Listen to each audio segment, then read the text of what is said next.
Today we will discuss subject physics, topic scientific notation to measuring tape। Lecture number 3 होगा ये first chapter का। इसमें हम लोग कुछ पढ़ेंगे मेजरिंग टूल्स के बारे में कि हम लोगों ने कुछ मेजरमेंट्स करनी है तो उनके लिए हमें कौन कौन सी चीज़ें यूज़ में आती हैं। सबसे पहला question, define scientific notation. Last lecture में हमने डिस्कस किया था प्रीफिक्सेस तक, तो इस लेक्चर में हम लोग डिस्कस करेंगे साइंटिफिक नोटेशन को। साइंटिफिक नोटेशन क्या होता है? साइंटिफिक नोटेशन कहते हैं कि एक ऐसा नंबर जिसको हम लोग पॉइंट की फॉर्म में किसी 10 की पावर पे लिखें, 10 की कुछ ना कुछ पावर बनाएं, सारी वैल्यू को 10 की कोई ना कोई पावर बनाएं। अब वो पावर के में डिजिट हो सकते हैं फ्रॉम 1 to 10, मतलब 1 से 10 के दरमियान कोई भी डिजिट ऐसा बनता है जिसको हम लोग 10 की पावर पे बनाते हैं। जो 10 की पावर बनता है उसे हम लोग बोलते हैं साइंटिफिक नोटेशन। जैसे एग्जांपल में बेटा आपके पास जो मून है, जो हमारा चांद है, वो 384 आगे 60 मीटर्स अवे है अर्थ से, मतलब ज़मीन से चांद जो है वो इतने मीटर के फासले पे है। अब वो डिस्टेंस को हम लोग एक और डिनोशन जिसको हम लोग साइंटिफिक नोटेशन बोलते हैं उसमें कैसे लिखेंगे? उसमें हम लोग लिखेंगे 3.84 × 10⁸8। अब वो कैसे लिखेंगे बेटा? देखो, अब ये वैल्यू है, इस वैल्यू ये जो वैल्यू है, ये आपके पास ये जो वैल्यू है, इस वैल्यू का जो पॉइंट है वो एंड पे है। अब हमने एंड पे पॉइंट है तो इसको लेके आना 3 के बाद। क्यों लेके आना? क्योंकि साइंटिफिक नोटेशन कहती है कि जो पॉइंट है वो पहली नॉन ज़ीरो वैल्यू के बाद होना चाहिए।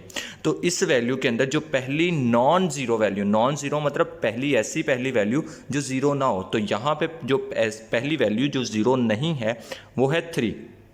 तो हमारे पास 3 के बाद पॉइंट होना चाहिए। तो 3 के बाद हमने पॉइंट लगाया। पॉइंट, अब देखो पॉइंट यहाँ पे था, यहाँ से मूव किया यहाँ पे, ठीक है। अब पॉइंट यहाँ से यहाँ आया, मतलब राइट से लेफ़्ट पे गया। तो जब भी राइट से लेफ़्ट पे जाए तो हमेशा याद रखना बेटा, जो पावर होती है, हम 10 की जो पावर बनाते हैं वो हमेशा प्लस में होती है जब भी राइट से लेफ़्ट पे जाएगा, ठीक है। तो पॉइंट यहाँ से यहाँ मूव किया, दरमियान में वैल्यूज़ आई 8। तो हमने क्या लिखा फिर? 3.84 × 10⁸8। अब 8 क्यों लिखा? मैंने बता दिया कि दरमियान में यहाँ से यहाँ तक पॉइंट जो मूव किया उसके दरमियान में 8 वैल्यूज़ आई हैं, ठीक है बेटा। तो इस चीज़ को हम लोग बोलते हैं scientific notation. The next topic is what is measuring instrument. Measuring instrument बेटा किसी भी फिजिकल क्वांटिटी को मेजर करने के लिए जो आलात इस्तेमाल किए जाते हैं उनको हम लोग मेजरिंग इंस्ट्रूमेंट्स बोलते हैं। जैसे टोटल 4 किस्म की मेजरिंग है। पहली लेंथ मेजरिंग है, second mass, the third one is time, fourth one is volume, ठीक है बेटा। अब इस पिक्चर के अंदर ये देखो, जैसे इनकी एग्जांपल में मेजरिंग इंस्ट्रूमेंट्स क्या हैं। हबल स्पेस टेलीस्कोप एक ऐसा आला है जो हमें स्टार्स की इंफॉर्मेशन देता है, हमारे साथ इंफॉर्मेशन शेयर करता है सितारों की। तो ये एक आला है, ये एक इंस्ट्रूमेंट है, ठीक है, ये एक मेजरिंग इंस्ट्रूमेंट है। तो ये इसकी एक एग्जांपल थी। तो सबसे पहले बेटा metre rule. What is metre rule? Metre rule क्या है? इसके की पॉइंट्स बनाया। मीटर रूल एक लेंथ मेजरिंग इंस्ट्रूमेंट है, ठीक है, और ये इस्तेमाल होता है चीज़ों की लंबाई मालूम करने के लिए। कोई भी चीज़ हो उसकी लंबाई मालूम करने के लिए इसके अंदर ये 1 मीटर लंबा होता है और 1 मीटर मतलब 100 सेंटीमीटर्स के बराबर होता है, ठीक है। और हर सेंटीमीटर जो है वो 1 सेंटीमीटर जो है वो छोटी 10 स्मॉल डिवीजन्स रखता है। जैसे हमारा स्केल है ना, फुट जो स्केल है उसे मीटर रॉड भी कह सकते हैं, लेकिन वो मीटर रॉड से लंबा होता है, वो 1 मीटर का होता है, ठीक है, और उसमें 100 सेंटीमीटर होते हैं। हर सेंटीमीटर में 10 स्मॉल डिवीजन्स होती हैं। अब हमारा स्केल है, हम लोग एक सेंटीमीटर अगर लाइन लगाते हैं तो इसका मतलब है हमारी 10 डिवीजन्स उसके अंदर आती हैं, ठीक है। और वो 10 डिवीजन जो हैं वो आगे से हर एक डिवीजन जो होती है वो 1 मिलीमीटर के बराबर होती है, ठीक है। और इसका मतलब हुआ फिर अगर हम लोग मीटर रूल से किसी चीज़ की पैमाइश करना चाहें तो छोटी से छोटी पैमाइश कितनी कर सकते हैं? 1 मिलीमीटर। क्यों 1 मिलीमीटर? क्योंकि हमारे पास एक पूरा मीटर रॉड 100 सेंटीमीटर के बराबर होता है। अब वो 100 सेंटीमीटर में हर सेंटीमीटर के अंदर, 1 सेंटीमीटर के अंदर 10 छोटी छोटी डिवीजन्स होती हैं। अब वो 10 छोटी छोटी डिवीजन्स का मतलब है कि जो एक छोटी डिवीजन है वो 1 मिलीमीटर के बराबर है।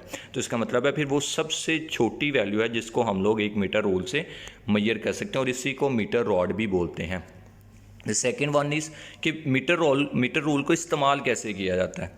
एक ये पिक्चर है आपके पास, अब इस पिक्चर में आप लोग देखोगे तो इसको मैं कहूँगा कि ये आपका गलत तरीका है किसी भी मीटर रूल से पैमाइश करने का। अब गलत तरीका क्यों है, देखो करेक्ट मेजरमेंट फिर क्या है, अगर ये गलत है और इसमें गलत क्यों है। देखो बेटा, पहली बात आपने इस पॉइंट को, ये जो पॉइंट है आपने इस पॉइंट को मेजर करना है, तो ये पॉइंट देखो आपकी आई और ये पॉइंट आपने मेजर करना है, ये दोनों आपस में वर्टिकल नहीं है। वर्टिकल मतलब बिल्कुल आमने सामने नहीं है। देखो हमने मेजर करना है यहाँ से, हमारी आंख है यहाँ पे, हमारी आंख यहाँ पे क्यों नहीं है, इस पॉइंट पे, यहाँ पे इसके बिल्कुल वर्टिकल हो तब हमारी पोजीशन करेक्ट है किसी भी मीटर रूल से मेजर करने के लिए। जैसे कि अब करेक्ट पोजीशन भी आपको यहाँ पे पिक्चर में ये देखें, बिल्कुल एक्यूरेट, यहाँ इस पॉइंट से यहाँ पे ये देखें बिल्कुल एक्यूरेट, बिल्कुल वर्टिकली उसकी अपर पोजीशन पे हो तब आपकी मीटर रूल से जो पैमाइश आप लेने का तरीका जो है वो करेक्ट होगा। ठीक है बेटा, ओके बेटा। Next one is what is measuring tape. Measuring tape क्या है। मेजरिंग टेप ये भी एक लेंथ मेजरिंग इंस्ट्रूमेंट है, लंबाई नापने वाला आला है। इससे ज़्यादातर इस्तेमाल ब्लैक स्मिथ और कारपेंटर करते हैं। ठीक है, और ये तकरीबन कॉटन की, मेटल की और प्लास्टिक की, ये 3 किस्मों की बनी होती है और ये 10 मीटर, 20 मीटर, 50 मीटर, 100 मीटर इतनी लंबी भी चलती हैं। ठीक है, और इस पे एक चीज़ का और इजाफा होता है कि इसमें इंचेस भी वाज़े होते हैं कि इतने इंच की है। ठीक है, वो 10 मीटर 20 मीटर के अंदर इंचेस भी, सेंटीमीटर को में भी मार्क होती है और इंचेस में भी मार्क होती है। ठीक है बेटा, आई होप सो आप लोगों को वीडियो में समझ आई होगी। और अब आप लोगों का काम है written practice. Written practice is the most important for all of you. Okay बेटा, अल्लाह हाफिज़।